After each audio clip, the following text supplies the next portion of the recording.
Día 3, Génesis capítulo 4 y capítulo 5. En el último video vimos, por un lado, la caída, pero también la luz de esperanza que Dios le dio a la humanidad por medio de una promesa. En los capítulos de hoy veremos, por un lado, cómo el pecado se sigue extendiendo en la humanidad, pero al mismo tiempo cómo Dios permanece y cómo una comunión con Él sigue estando disponible para los hombres. El capítulo 4 comienza mostrándonos el nacimiento de dos personas, Caín y Abel, hijos de Adán y Eva. Aunque a veces pueda pasar desapercibido, lo que se nos está diciendo al comenzar este capítulo es sorprendente, ya que vemos la decisión de Dios, primero, de no haberle dado a la humanidad inmediatamente la muerte que merecía por el pecado, como pudo haberlo hecho. Por el contrario, Adán y Eva vivieron un día más. Y aún más, ahora vemos estos nacimientos, que son una evidencia más de la extensión de la misericordia de Dios hacia la humanidad. Y es súper hermoso, ya que Eva reconoce precisamente el nacimiento de sus hijos como un favor recibido por parte del Señor. Por voluntad de Jehová he adquirido varón, declaró ella. Se dice que Caín se convirtió en agricultor y Abel en pastor de ovejas. Y pasado el tiempo, un día, cada uno trajo una ofrenda a Jehová. Caín del fruto de la tierra, y Abel de lo más gordo de sus ovejas. Se nos explica que por alguna razón Dios miró con agrado a Abel y su ofrenda, pero que no miró con agrado a Caín y a su ofrenda. Debido a esto, Caín se llenó de enojo y envidia hacia su hermano. Pero Dios se acerca a Caín y habla con él y lo alienta a hacer el bien, pero también le advierte que el pecado está a la puerta y que lo acecha y que no debe dejarse dominar por él. Pero Caín no atendió a las palabras de Dios, lo que nos recuerda nuevamente a lo que vimos en el capítulo 3.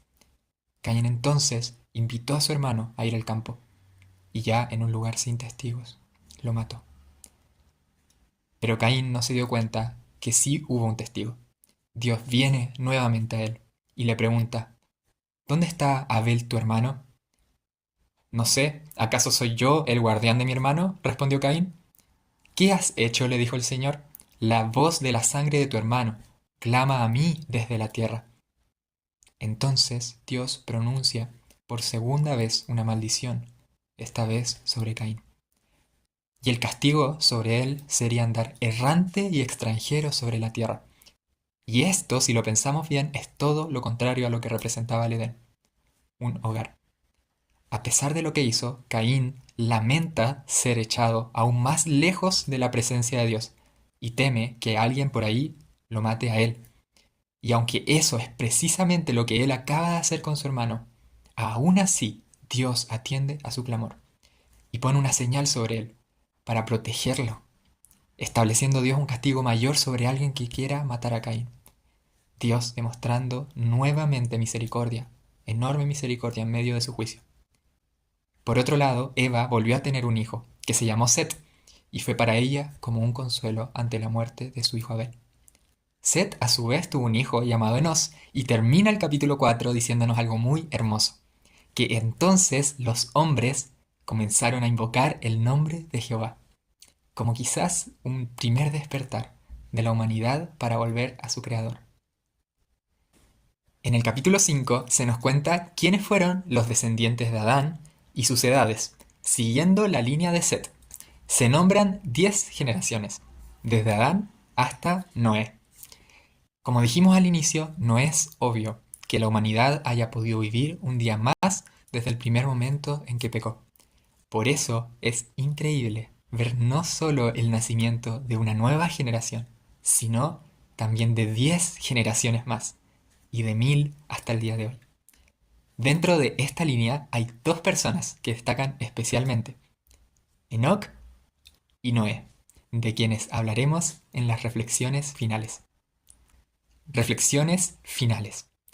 Primero, ¿por qué la ofrenda de Abel fue agradable a Dios y no la de Caín?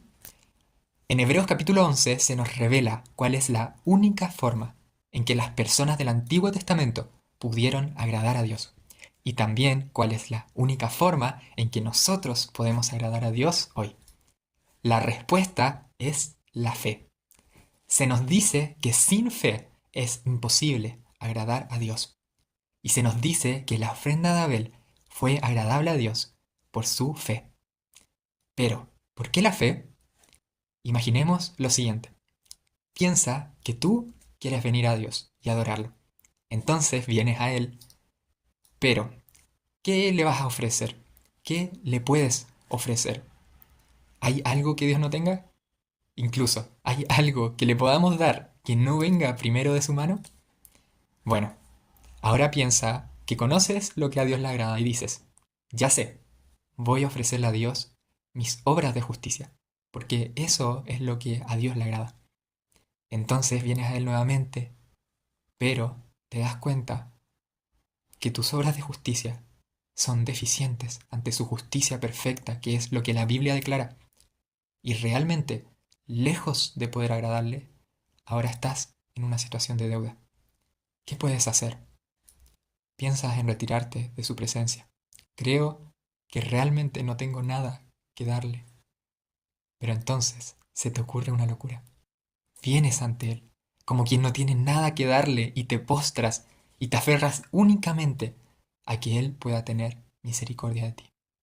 Y de repente, con tu cabeza inclinada delante de Él, sientes como pone su mano sobre tu hombro y sientes una presencia enormemente amorosa e inexplicablemente entiendes de que Dios te ha recibido, que de alguna manera Él te ha recibido.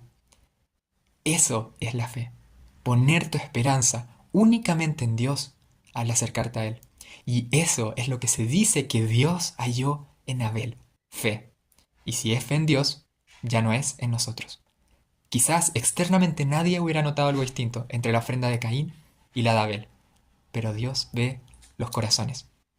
Qué curioso que precisamente la ofrenda de Abel haya sido un cordero, porque refleja perfectamente a aquel descendiente prometido por Dios, Jesucristo, quien sería la ofrenda por nuestros pecados, como hablamos en el video anterior. Así que Abel, sin saberlo, con su ofrenda estaba apuntando a lo que Dios en el futuro haría por él y por todo aquel que se acerca con fe, entregar a su Hijo, como la ofrenda agradable delante de sus ojos, ofrenda por la deuda de nuestros pecados, que nos hace ahora a nosotros agradables delante de Dios. Así que cuando nos acercamos a Dios, nos acercamos con fe en Jesús. Nosotros le traemos con Abel un cordero a Dios. Y parece que nuestras manos ya no están vacías, porque en realidad Dios llenó nuestras manos para que podamos acercarnos con Jesús como ofrenda y ser recibidos por Él. Segundo punto, Noé. Vimos las 10 generaciones desde Adán y el 10º fue Noé. Y se nos dice algo muy interesante en el versículo 29. Llamaron su nombre Noé, diciendo, Este nos aliviará de nuestras obras y del trabajo de nuestras manos, a causa de la tierra que Jehová maldijo. El nombre de Noé significa descanso, y lo llaman así ya que vemos que las personas en este momento tenían la idea de que el bebé que había nacido podría traerles ese descanso definitivo de la maldición que Dios pronunció sobre la humanidad por el pecado. Pero ¿por qué ellos podrían esperar algo así de un bebé? ¿No será por la promesa de Dios, del descendiente prometido, que traería la restauración? En el siguiente video vamos a ver y conocer la historia de Noé, y vamos a ver que no, él no es todavía el descendiente prometido, aunque su historia sí apunte mucho a él.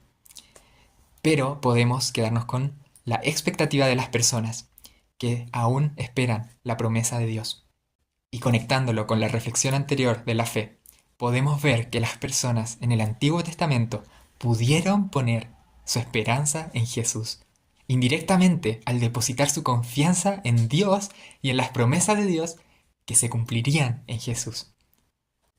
Por último, y como dijimos al inicio, vemos en estos capítulos el pecado humano que se extiende en el mundo, pero también a un Dios que permanece, y a hombres como Enoc que caminaron con Dios, y a hombres que invocaron nuevamente a Dios, porque Él sigue estando cercano, y aún hasta el día de hoy mantiene su presencia cercana a los que le invocan y a los que le buscan, a los que se acercan a Él con fe por medio de Jesús. Muchas bendiciones.